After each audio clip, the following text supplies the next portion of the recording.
Коли таврійські степи рута називали, таври, скіфи, козаки гривні надягали.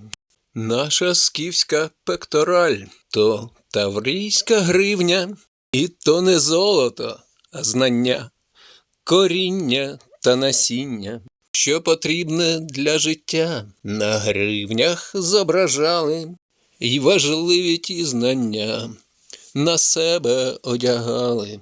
Там мистецтво і ремесла, зерня та коріння, і то не золото, не срібло, а то наша гривня. Але темні москалі руту Руссю обізвали, цю назву вони собі, як злодюги вкрали. І не знали ті кацапи, що ж воно є гривня, і порубали на рублі славу України.